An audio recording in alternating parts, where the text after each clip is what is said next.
आज श्री शर्मा। दिन भर की खबरों में सबसे पहले नजर डालते हैं आज के मुख्य समाचारों पर। हनुमानगढ़ में बनेगा सिंथेटिक ट्रैक, पक्के खालों का होगा पुनर्निर्माण। मुख्यमंत्री व वित्त मंत्री की ओर से पेश बजट में हनुमानगढ़ जिले को मिली कई बड़ी सौगातें। अधिवक्ता पत्रकार वर्ग के लिए नहीं बजट में कुछ, राजस्थान की जनता के साथ गोरा छलावा है बजट। गुरुवार को होगी अश्वों की छोटी बड़ी चाल की प्रतियोगिता। अश्वों की चाल, संतुलन और प्रशिक्षण क्षमता का होगा मूल्यांकन। जांच अधिकारी पर आरोपी पक्ष से सांठगांठ करने का आरोप। महिला ने पुलिस अधीक्षक से लगाई जांच अधिकारी बदलने की गुहार। और अब समाचार विस्तार से। उप मुख्यमंत्री व वित्त मंत्री दिया कुमारी ने बुधवार को विधानसभा में राजस्थान की भजनलाल सरकार का दूसरा संपूर्ण बजट पेश किया। सुबह 11 बजे से पेश किए गए बजट में जहां घरेलू उपभोक्ताओं को 100 यूनिट से बढ़कर 150 यूनिट तक बिजली फ्री देने सहित प्रदेश के लिए कई घोषणाएं हुई, वहीं हनुमानगढ़ जिले को भी कई सौगातें मिली। उप मुख्यमंत्री ने बजट प्रतिवेदन पढ़ते हुए हनुमानगढ़ में खाद्य प्रशिक्षण प्रयोगशाला खोलने की बड़ी घोषणा की। इसके अलावा हनुमानगढ़ में सिंथेटिक ट्रैक बनेगा। संगरिया, टिब्बी, रावतसर, हनुमानगढ़ में पीलीबंगा के 1,07,000 हेक्टेयर सिंचित क्षेत्र में 590 करोड़ रुपए की लागत से पक्के खालों का पुनर्निर्माण होगा। 25 करोड़ रुपए की लागत से हनुमानगढ़ के नोहर में चौधरी कुंभाराम आर्य लिफ्ट नहर की RD 34 से 36,850 के मध्य बैलेंसिंग रिजर्वेयर का निर्माण होगा। हनुमानगढ़ जिला मुख्यालय स्थित चूना फाटक पर 35 करोड़ रुपए की लागत से RUB मई एलए का निर्माण होगा। रावतसर में 80 लाख रुपए की लागत से बाईपास का DPR कार्य होगा। साडू माता जी की बावड़ी, सवाई भोज मंदिर, गठगोठा, बड़नगर, श्री अन्नधन जी के धार्मिक स्थलों का जीर्णोद्धार एवं विकास कार्य होगा। गोगामेड़ी के गोगाजी मंदिर में प्रतिवर्ष आने वाले श्रद्धालुओं की सुरक्षा व्यवस्था एवं सुविधा के दृष्टिगत बैरिकेड्स व शेड निर्माण सहित विभिन्न कार्य होंगे। हनुमानगढ़ के राजकीय पॉलिटेक्निक महाविद्यालय में कंप्यूटर साइंस की नवीन ब्रांच शुरू होगी।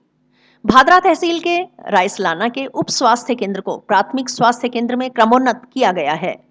हनुमानगढ़ के राजकीय जिला चिकित्सालय व पीलीबंगा के सामुदायिक स्वास्थ्य केंद्र में बेड क्षमता में वृद्धि की गई है। हनुमानगढ़ में विद्यालय स्तरीय सावित्रीबाई फूले छात्रावास का निर्माण होगा। हनुमानगढ़ में विशेष न्यायालय स्थापित होगी। हनुमानगढ़ के भादरा में अधिशासी अभियंता कार्यालय की स्थापना होगी। हनुमानगढ़ श्री गंगानगर में मिल्क प्लांट की प्रोसेसिंग कैपेसिटी में वृद्धि की गई है। खुशहाल राजस्थान। आज हमारे राजस्थान के यशस्वी मुख्यमंत्री श्रीमान भजनलाल जी के नेतृत्व में हमारी राजस्थान की उप मुख्यमंत्री और वित्त मंत्री श्रीमती दिया कुमारी जी ने, मैं आपको ये कहूंगा कि आज तक का राजस्थान के इतिहास का मैं ये कहता हूं कि सबसे शानदार बजट पेश किया है, जिसके अंदर हर वर्ग के लिए सबसे पहले तो हमारा खेती किसानी का एरिया है। 150 रुपए गेहूं पे बोनस देना, कृषि कनेक्शन के लिए देना और खेती किसानी के लिए, युवाओं के लिए, महिलाओं के लिए और हमारे SC ST के भाइयों के लिए उनके निवास की व्यवस्था करना। मैं ये कहता हूं कोई ऐसा वर्ग नहीं है जिसके लिए इस बजट के अंदर हमारी राज्य की सरकार ने, हमारे यशस्वी मुख्यमंत्री जी के नेतृत्व में जिस प्रकार का शानदार काम कर रही है, जो कहा वो किया, उसी को धरातल पर उतारने का काम एक समृद्ध राजस्थान, एक खुशहाल राजस्थान को चरितार्थ करता है ये राजस्थान का। देखिए, जब भी कोई बजट आता है, वो बजट पेश किया जाता है, तो उस बजट पे सबसे ज्यादा निगाहें जो होती हैं वो होती हैं युवा वर्ग की या फिर एक आम आदमी की। युवा वर्ग जिसे रोजगार चाहिए, जो रोजगार की तलाश में है। यदि हम आज के बजट को देखें तो उसमें जो घोषणा हुई है कि गवर्नमेंट सेक्टर में 1.25 लाख नौकरियां निकलेंगी और प्राइवेट सेक्टर में 1.5 लाख तक की नौकरी निकलेंगी, तो ये युवाओं के लिए बहुत पॉजिटिव, सकारात्मक है। उन्हें अच्छा लग रहा है कि हमारे लिए कुछ संभावनाएं हैं कि भविष्य में हमें रोजगार मिलेगा। लेकिन जिस प्रकार से हमारी आबादी जिस तेजी से बढ़ रही है, तो लगता है कि इसकी संख्या में शायद थोड़ा सा अधिकता होनी चाहिए, क्योंकि हम ये भी नहीं कह सकते कि जो युवा है वो पूर्ण रूप से नौकरियों पर ही निर्भर है। व्यवसाय एक अच्छा उपाय है, वो व्यवसाय की भी तलाश कर सकते हैं, लेकिन ये भी एक अच्छी संभावनाएं हैं कि उन्हें तैयारी करने के लिए, आगे बढ़ने के लिए कि हाँ हमारे लिए कुछ है। तो ये एक बजट की बहुत अच्छी बात है। दूसरा, जो हनुमानगढ़ है वहाँ पर एक घोषणा हुई है कि नहरों का जो है वो आधुनिकीकरण किया जाएगा, क्योंकि ये नहरी इलाका है यहाँ की फसलों पर बहुत सारी आबादी जो है वो डिपेंड है फसल, तो उसके लिए एक बहुत अच्छी ये न्यूज़ है। उसके अलावा 329 करोड़ की लागत से 400 केवी ग्रिड का सब स्टेशन बनाया जाएगा। ये भी हनुमानगढ़ के लिए एक बहुत अच्छी सौगात है।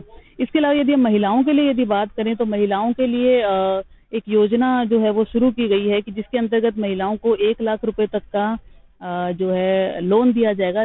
तो 1 लाख रुपए मेरे हिसाब से बहुत बड़ी राशि है। यदि कोई ईमानदारी से अगर कोई महिला अपना खुद का काम करना शुरू करना चाहती है, वो ये चाहती है कि मैं सेल्फ डिपेंड हूँ और मैं रोजगार का कोई ना कोई साधन जो है तलाशूं, तो उसके लिए एक बहुत अच्छी ये न्यूज है।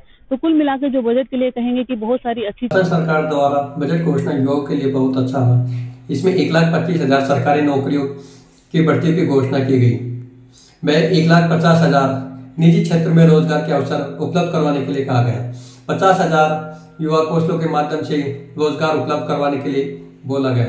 वह राजस्थान रोजगार नीति 2025 में 500 करोड़ का प्रावधान कर युवाओं को एक रोजगार के अवसर प्रदान करने के लिए किया गया है, जिससे राजस्थान के युवाओं को रोजगार मिल सकेंगे। काफी निराशाजनक हम युवाओं के लिए, नौजवानों के लिए, किसानों के लिए निराशाजनक बजट हम कह सकते हैं। जिस तरीके से इस बजट में जो हवाई बातें जो की गई है, सिर्फ दिखावे का हम बजट कह सकते हैं। इस बजट को 1 लाख नौकरियों को देने की बात पिछले बजट में नहीं की, अब कह रहे 1,25,000 देंगे। क्या वो स्थायी देंगे या अस्थायी देंगे? जिस तरीके से कंप्यूटर अनुदेशक भर्ती को जिस तरीके से अस्थायी किया, स्थायी रोजगार या अस्थायी रोजगार, इसका कोई जिक्र नहीं है। इसके अंदर जो सुविधा पर उनको नियमित करने की बात कह रहे थे, इसमें कोई जिक्र नहीं है।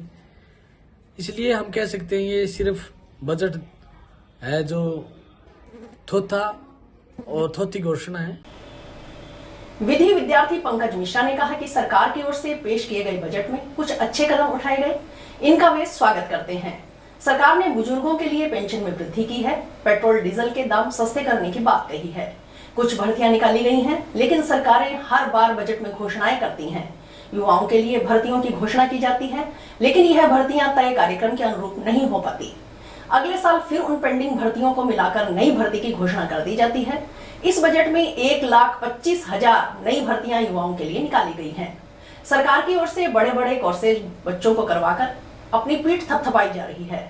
इन 1,25,000 में से 54,000 भर्तियां चतुर्थ श्रेणी की होनी है, लेकिन सवाल यह पैदा होता है कि क्या युवाओं को चतुर्थ श्रेणी कर्मचारी लगाने के लिए ग्रेजुएशन और मास्टर की डिग्रियां दी जा रही है? अब 1,25,000 के लगभग भर्तियां प्रदेश में युवाओं के लिए निकाली गई है और सरकार अपनी पीठ थपथपाती है, बड़ी बड़ी डिग्रियां बच्चों को करवा रही है, ग्रेजुएशन करवा रही है, कोर्सेज करवा रही है और चतुर्थ श्रेणी कर्मचारी की 54,000 भर्तियां 1,25,000 में से 54,000 तो चतुर्थ श्रेणी कर्मचारी है। तो क्या आप ग्रेजुएशन और मास्टर डिग्री चतुर्थ श्रेणी कर्मचारी लगाने के लिए युवाओं को करवा रहे हो? दूसरी बात, मैं ये प्रश्न उठाना चाहूंगा कि सरकार ने इतने कॉलेज खोल रखे हैं राजशेष के अंदर, वहाँ पे लोगों को लगाया जाता है, तो उन लोगों के सरकारीकरण में या उन भर्तियों को पूरा करने में सरकार का क्या है? और इतने जो महाविद्यालयों के और जो स्कूलों के अंदर जो शिक्षक होते हैं, उनको जन उपयोगी योजनाओं के अंतर्गत सरकार इंगेज करके रखती है, तो विद्यार्थी की गुणवत्ता सुधार के लिए अध्यापक अपना गुणवत्ता सुधार कैसे करेगा? अध्यापक कैसे पढ़ा पाएगा उनको? तो ये कुछ प्रश्न है। और सरकार ने एक बात ये मुझे थोड़ी पिंक टॉयलेट के बारे में सरकार ने कहा, इधर एक प्रकार गरीब लोगों के लिए राशन कम किया जा रहा है उचित मूल्य की दुकानों पर, तो टॉयलेट में व्यक्ति कुछ खाएगा तभी तो जाएगा टॉयलेट में।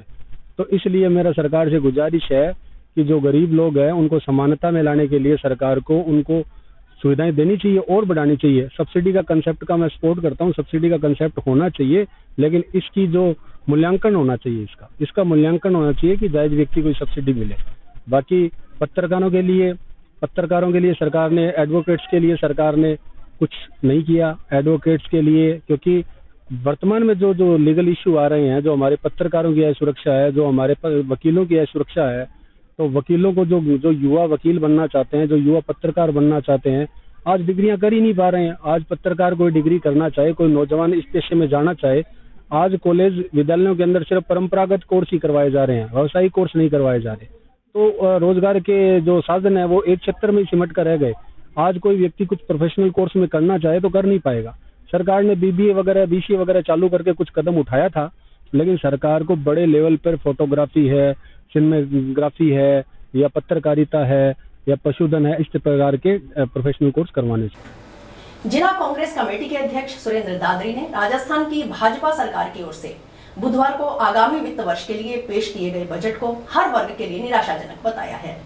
डीसीसी अध्यक्ष सुरेंद्र दादरी ने कहा कि स्टूडेंट की बात करें, मध्यम वर्गीय, व्यापारी, बेरोजगार की या छोटे किसानों, उद्योगपतियों की, इन वर्ग के लोगों को जिस तरह की उम्मीदें इस बजट से थी, उन उम्मीदों पर आज का बजट कहीं भी खरा नहीं उतरा।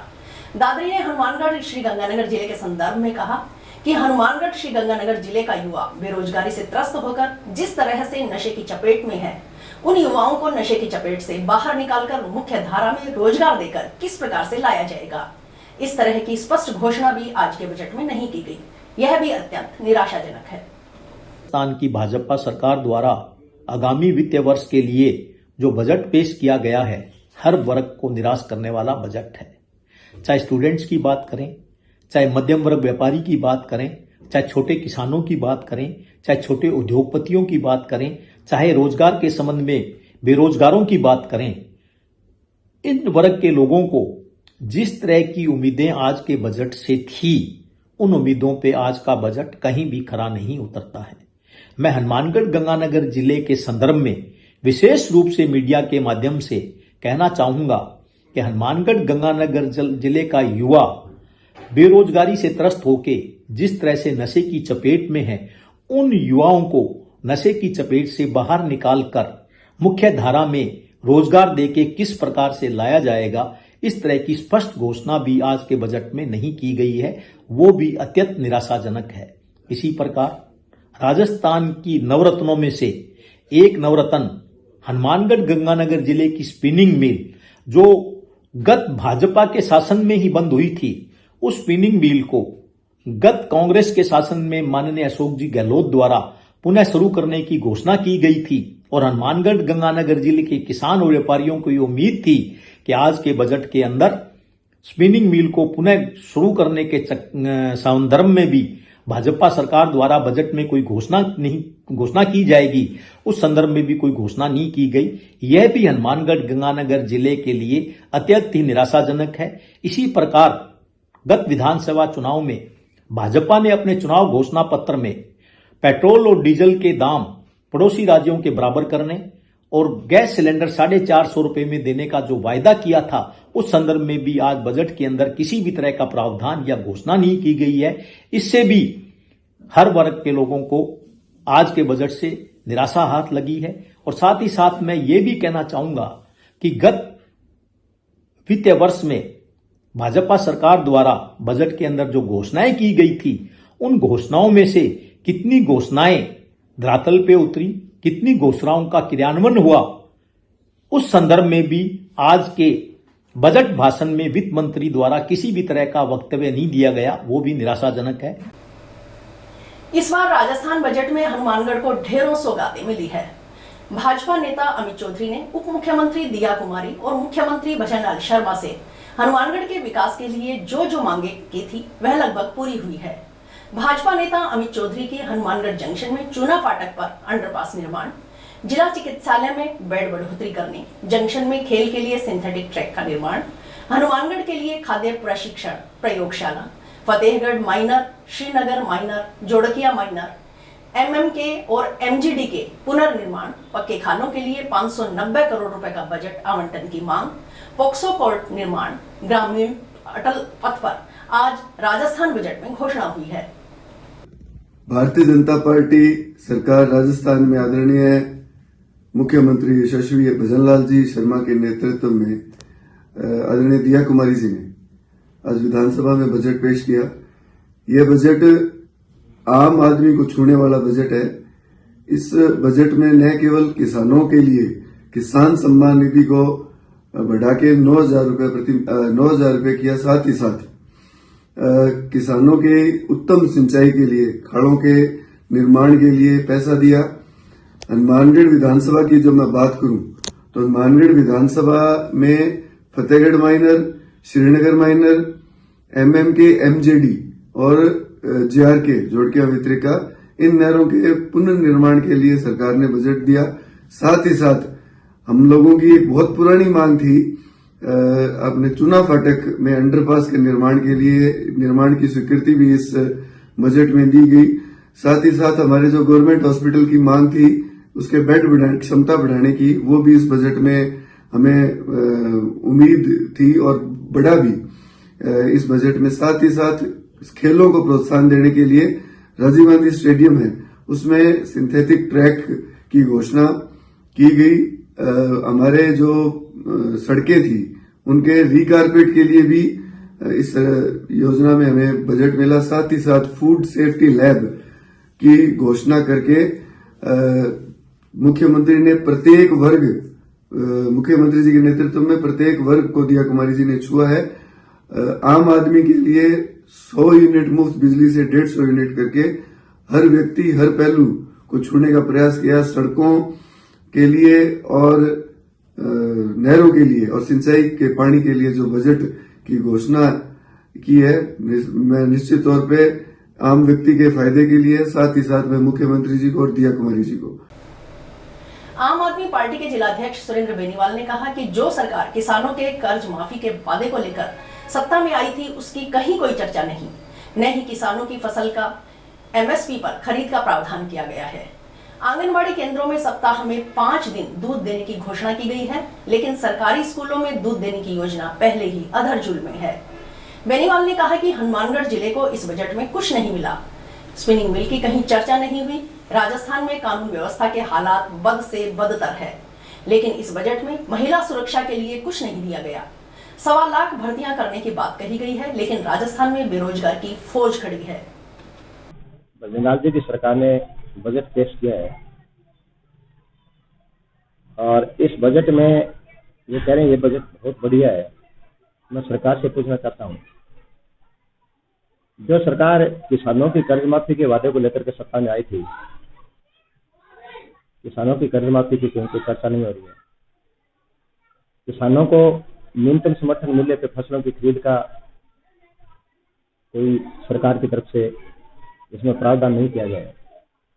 किसानों के लिए सबसे पहले सिंचाई पानी की आवश्यकता है, उस नहरी तंत्र के लिए इस बजट में क्या है। सबसे बड़ी बात इन्होंने पेंशन धारकों के लिए जो कहा है कि सब कमजोर वर्ग और जो विधवा महिलाएं हैं या पुरुष है उनको हम 1250 रुपये पेंशन देंगे। बड़ी शर्म की बात आ रही है। पहले बीच में एक समय आया था जिसमें मेरे ख्याल से जो 75 साल से ऊपर के जो सीनियर सिटीजन थे उनको 1500 रुपये मिलते थे और ये 1250 रुपये दे रहे हैं। इसका क्या आधार होगा? कमजोर आर्थिक जिसको पेंशन मिल रही है उसको पेंशन जो है वो आर्थिक स्थिति कमजोर है और उसका हक है तभी पेंशन मिल रही है, तो पेंशन जो 1250 रुपये की पेंशन देना ये कह रहे हैं साहब हम आंगनबाड़ी केंद्रों को जो है वो 5 दिन दूध देंगे। मैं पूछना चाहता हूँ सरकारी स्कूलों में इनकी दूध की योजना का क्या हुआ? अब ये कह रहे हैं साहब मुख्यमंत्री जल जीवन मिशन, तो राजस्थान में जो पहले से जल जीवन मिशन चल रहा है उसके क्या हालात है ये आपसे छिपे हुए नहीं है। आज हनुमानगढ़ जिले को लेकर के आप देखिए क्या दिया उन्होंने। हमारी स्पिनिंग मिल कहाँ गई? हमारी स्पिनिंग मिल कहाँ गई? स्पिनिंग मिल पे कोई चर्चा नहीं है। आज राजस्थान में कानून व्यवस्था के हालात बद से बदतर है। महिला सुरक्षा के लिए इस बजट में क्या है? महिला सुरक्षा के लिए इस बजट में क्या है? ये कह रहे हैं सब हम 2025 में जो है 1.25 लाख नई भर्तियां करेंगे। राजस्थान में बेरोजगारों की फौज खड़ी है। आज हर दूसरा जो बच्चा है वो डिग्री डिप्लोमा लेकर के जो है वो सड़क पे खड़ा है। 15 लाख रोजगार अगर सरकार 3-5 साल में देती अगले, तो जाकर के राजस्थान की जो बेरोजगारी है वो दूर होगी। और ये कह रहे हैं साहब हम 1.25 लाख जो है वो लोगों को नौकरी देंगे। पीछे दिए क्या? 15 महीने में राजस्थान की सरकार ने क्या किया ये किसी से छिपा हुआ नहीं है। ये कह रहे हैं साहब हम बिजली जो है वो राजस्थान के लोगों को 150 यूनिट फ्री बिजली देंगे। अभी फिलहाल ये बिजली में क्या दे रहे हैं? बिजली में जनता को लूट रहे हैं, बिजली बिलों में जनता को लूट रहे हैं। कोई फ्री नहीं है। अगर इनको देना है तो पंजाब सरकार की तरफ से 300 यूनिट देना हर महीने ताकि लोगों को लाभ मिले। कम से कम ज्यादा नहीं तो जो गरीब पॉपुलेशन है उसमें अगर 50% की आबादी को अगर बिजली बिल माफ होते हैं तो बहुत बड़ा रिलीफ हो सकता है। इसके अलावा बेरोजगारों के लिए क्या किया उन्होंने? बेरोजगारी भत्ते की कहीं कोई चर्चा है क्या? कोई लेने देने की? सामाजिक सुरक्षा के नाम पे जो गवर्नमेंट ने इतनी योजनाएं चला रखी है किसी योजना का बजट नहीं है। ये कह रहे हैं साहब हम जो ना स्कूलों में क्या करेंगे? सीटें बढ़ाएंगे। किसके बढ़ाएंगे? आज हनुमानगढ़ में कृषि कृषि विश्वविद्यालय खोले हुए कितना समय हो गया, एक भी लेक्चरर नहीं है। सीट बढ़ाने से कुछ होगा क्या? आपके पास कर्मचारी नहीं है, स्कूलों में आपके पास मास्टर नहीं है, आपके पास लेक्चर नहीं है, आपके पास प्रिंसिपल नहीं है, आपके पास डॉक्टर नहीं है, आपके पास नर्सिंग स्टाफ नहीं है, आपके पास पैरामेडिकल स्टाफ नहीं है, आपके पास रोडवेज को आपने पूरी तरह से जो खत्म कर दिया है। क्या दिया इस बजट में? अश्व व पशुपालक सेवा समिति की ओर से जंक्शन में बाईपास रोड स्थित ग्राउंड में अश्व मेला बुधवार को 5वें दिन भी जारी रहा। अश्व मेले में सैकड़ों की संख्या में अश्वपालक अपने अश्वों के साथ हिस्सा ले रहे हैं।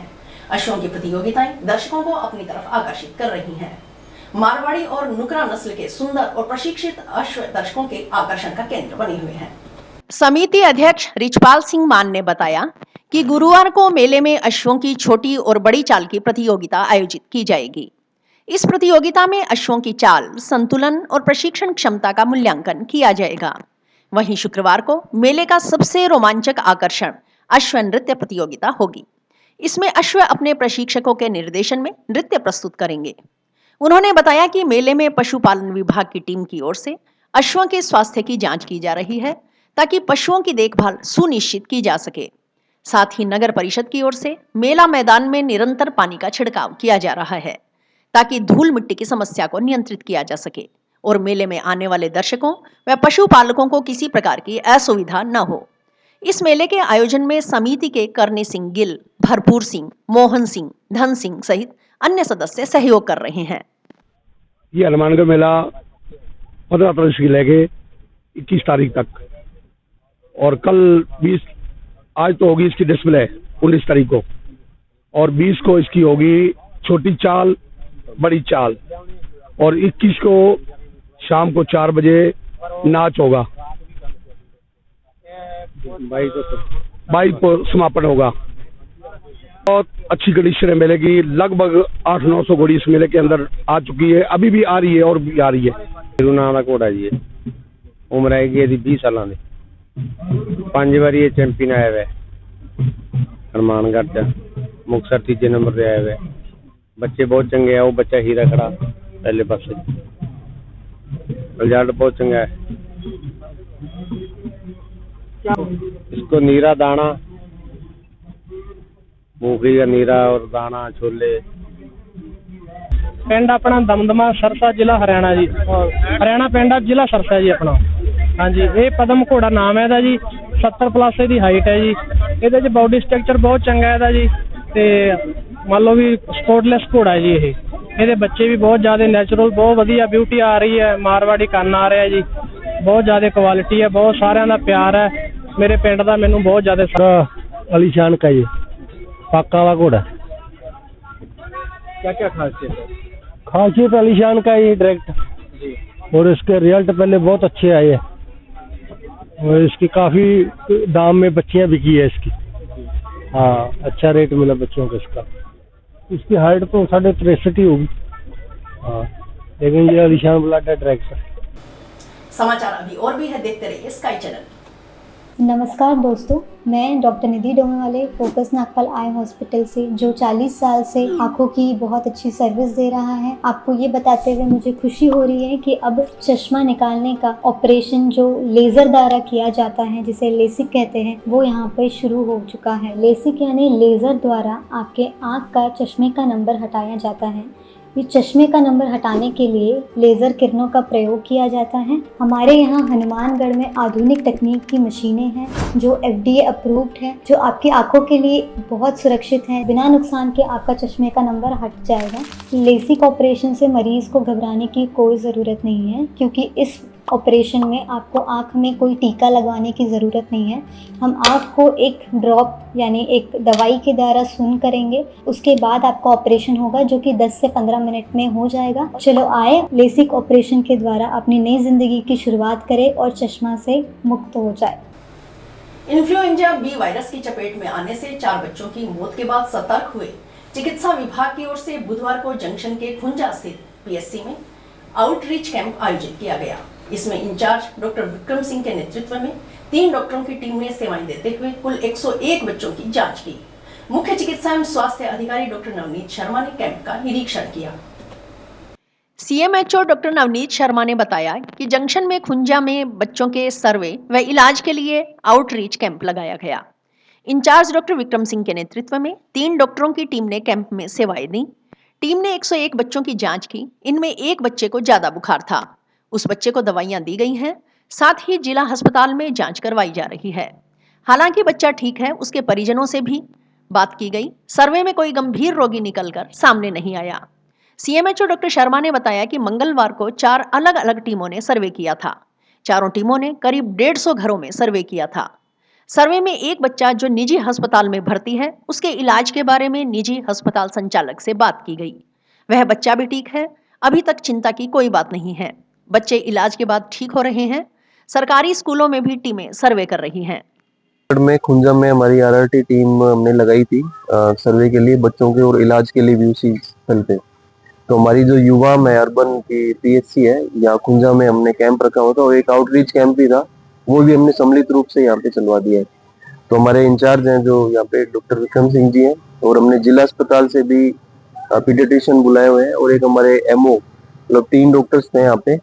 और जो हमने रिव्यू किया है उसमें करीब 101 बच्चों का इन्होंने जांच की है, जिसमें से एक बच्चे को थोड़ा बुखार ज्यादा निकला है, जिसको दवाइयां देते हुए हम जिला अस्पताल भी जांच कर रहे हैं। उस बच्चे के परिजन से भी हमने खुद बात की है।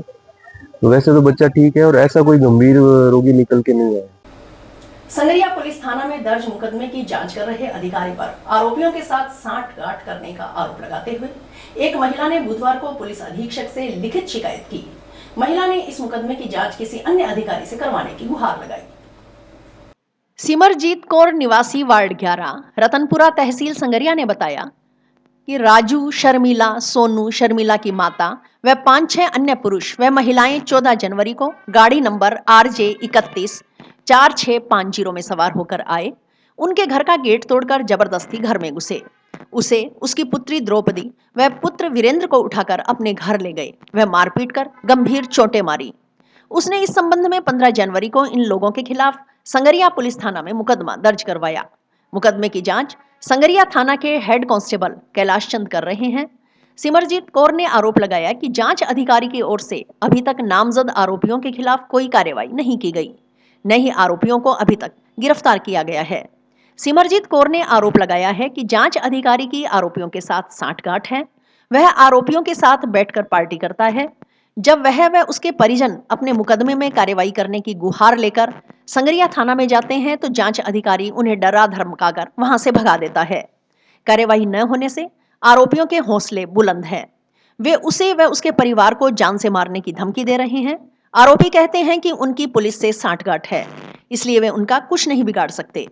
सिमरजीत कौर ने पुलिस अधीक्षक से गुहार लगाई है कि इस मुकदमे की जांच किसी अन्य अधिकारी से निष्पक्ष तरीके से करवाकर उसे न्याय दिलवाया जाए। इनका जी पारिवारिक मैटर था। पारिवारिक मैटर चलते हुए उन्होंने क्या किया, मतलब पारिवारिक मैटर सरपंच साहब और उन्होंने आके मतलब पारिवारिक मैटर बिठा के पंचायत तौर पे सल्टा दिया था। 2 दिन पहले की बात है। नॉर्मल बातचीत थी, छोटी मोटी बातें घरों में होती रहती है, महिलाओं के बीच में, पुरुषों के बीच में।